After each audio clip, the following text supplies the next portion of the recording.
تو واقعی یہ سمجھ سے تمام چیزیں بالاتر ہیں، کوئی شک نہیں، ہر طرح سے اس بیان کی مذمت ہے۔ واقعی ہماری طرف سے اس وقت یہ جسچر تھا کہ دیکھیں ہم نے جو اپنی اسٹرینتھ دکھانی تھی کہ بھارت نے ہماری جو بارڈرز تھے ان کی سینکٹیٹی کو وائلیٹ کیا، آپ کی جرت ہوئی کہ آپ نے ایل او سی کراس کی اور آپ اس طرف آئے اور ہم نے ود ان سیکنڈز اپنا رسپانس ٹائم دکھایا۔ یہ ہمارا رسپانس ٹائم ہے، یہ ہمارا رسپانس ہے ہماری ایئر فورس کا in peace time, not in war time. تو یہ دراصل ہماری الرٹنس کو اور ہماری پاک افواج کی پوری جو ہماری جتنی بھی ہماری تمام تینوں جو افواج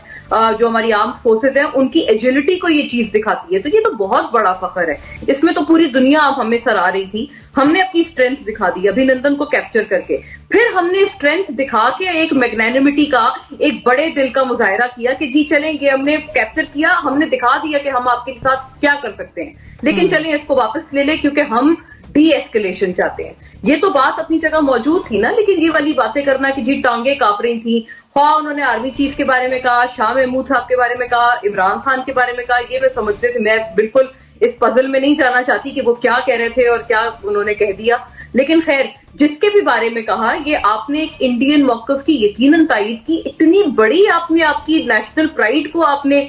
نیست و نابود کرنے کی کوشش کی۔ یہ پی ٹی آئی پہ سٹائر نہیں ہے، یہ پاکستان پہ سٹائر ہے،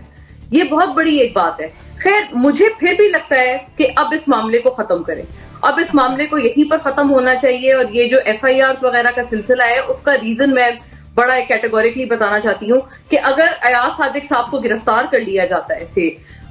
کیا یہ معاملہ ہمیں لگتا ہے یہیں ختم ہو جائے گا؟ نہیں، یہ تمام پھر اور شروع ہو جائیں گے، آپ کو پتا ہے ایک اور بیان آئے گا، پھر دوسرا بیان آئے گا، پھر وہ جوش خطابت میں جیسے کہ ہم کل بھی ڈسکس کر رہے تھے، پھر کچھ نہ کچھ ایسا بیان دے دیا جائے گا جو کہ پھر ایک نیا پنڈورا باکس کھل جائے گا نا۔ دیکھیں گورنمنٹ کی طرف سے جو بیان آتے ہیں اس میں بھی سلپ آف ٹنگ ہوتے ہیں، پھر اس میں بھی جذبات بڑے ابھارے جاتے ہیں، وہ بھی جذباتی ہو کہ پلوامہ اور بالا کوٹ میں ڈسٹنگوش نہیں کر پائے گا فواد صاحب۔ ہاں تو یہ قصہ یہاں ختم تو نہیں ہوگا، اس کو ختم کریں، اور یہ خدا کا واسطہ ہے، یہ نیشنل سیکیورٹی کے معاملات سے یہ اپوزیشن اور گورنمنٹ کو چاہیے کہ اپنی ڈیبیٹ کو باہر نکالے، کوئی سنجیدہ مسائل پہ بات کریں، کوئی عوام کے مسائل پہ بات کریں، کہ کوئی باتیں ہوتی ہیں کرنے والی۔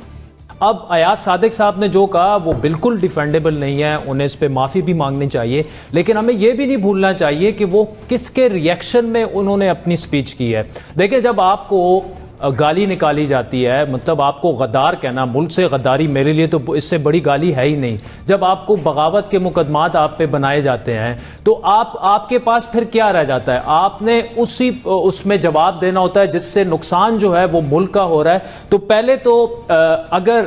مقدمہ ایاز صادق صاحب پہ آپ بناتے ہیں تو پھر فواد چودھری صاحب نے تو پلوامہ پورا اپنے اوپر لے لیا ہے کہ جی پلوامہ میں ہم نے گھس کے مارا، اس پہ تو کوئی بات نہیں کر رہا۔ اس سے پہلے شاہ محمود صاحب نے جو سعودی عرب کے بارے میں کہا، ہمارے ٹھیک ٹھاک تعلقات کا انہوں نے بیڑا غرق کر دیا۔ اس سے پہلے رزاق داؤد صاحب نے جو چائنا کے بارے میں کہا، اس کی وجہ سے سی پیک پر بہت بڑا کوسچن مارک کھڑا ہو گیا، آرمی چیف کو چائنا جا کے معاملات کو سنبھالنا پڑا۔ تو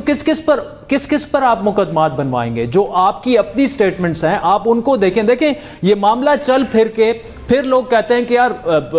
میرے بارے میں کہ یار یہ چل پھر کے پھر ادھر آ جاتا ہے کہ خان صاحب پہ تنقید شروع کر دیتا ہے۔ دیکھیں یہ ہم اس وقت یہ جو پولرائزیشن کی سچویشن ہے یا جو نیشنل سیکیورٹی کے معاملات کے ساتھ جو کھلواڑ ہو رہا ہے وہ کیوں ہو رہا ہے؟ اس کی ایک بڑی بیسک وجہ ہے کہ آپ کی حکومت پرفارم نہیں کر پا رہی، ان سے حکومت چل نہیں پا رہی، ان سے گورننس ہو نہیں رہی، ان کو حل اس چیز میں نظر آتا ہے کہ اسٹیبلشمنٹ اور اپوزیشن کی جو لڑائی ہے اس کو مزید گرمائیں اور ان کو غدار بھی کریں، ان پر پرچے بھی بنائیں۔ یہ ان کے پاس صرف یہی جواب ہے۔ جب تک ان کی پرفارمنس ٹھیک نہیں ہوگی، اپوزیشن اور اسٹیبلشمنٹ کے معاملات بھی مزید بگڑیں گے، یہ بغاوت اور غداری کے فتوے اور یہ ساری چیزیں جو ہیں یہ بھی آتی رہیں گی۔ اور کل دیکھیں شاہد خاقان نے کل بڑی ایک خطرناک بات کی کہ یہ جو نیشنل سیکیورٹی کے معاملات ہوتے ہیں نا، اس میں آپ کو سیاسی آپ کا جو بیانیہ نظریات ہیں وہ پس پش ڈال کے ایک اعتماد کا رشتہ ہوتا ہے سیاسی جماعتوں کے درمیان اور اسٹیبلشمنٹ کے درمیان۔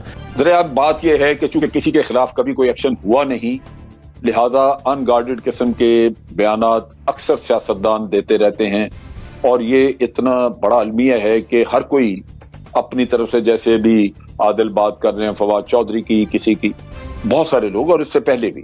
اور یہ میرا خیال ہے روکنے کے لیے شاید کوئی کارروائی کی ضرورت پڑے اور کرنا ہی چاہیے، تاکہ کسی کے منہ کو لگام تو ہو۔ لیکن جو ایاز صادق کا بیان ہے اس کا آپ فواد چودھری یا کسی اور سے نہیں موازنہ کر سکتے، اس کا موازنہ آپ ڈان لیگ سے کر سکتے ہیں، کیونکہ وہ بھی ایک ان کیمرہ بریفنگ تھی یا ان کیمرہ ایک آپ کی میٹنگ تھی جس کے مندرجات باہر لا کے تو اس طرح پبلک میں چھوڑے گئے، اور وہ بھی جھوٹ کی بنیاد پہ، اور یہ بھی جھوٹ من گھڑت کہانی، لیکن ان کیمرہ میٹنگ کے نکل کے اس کے مندرجات کے بارے میں بات کی گئی۔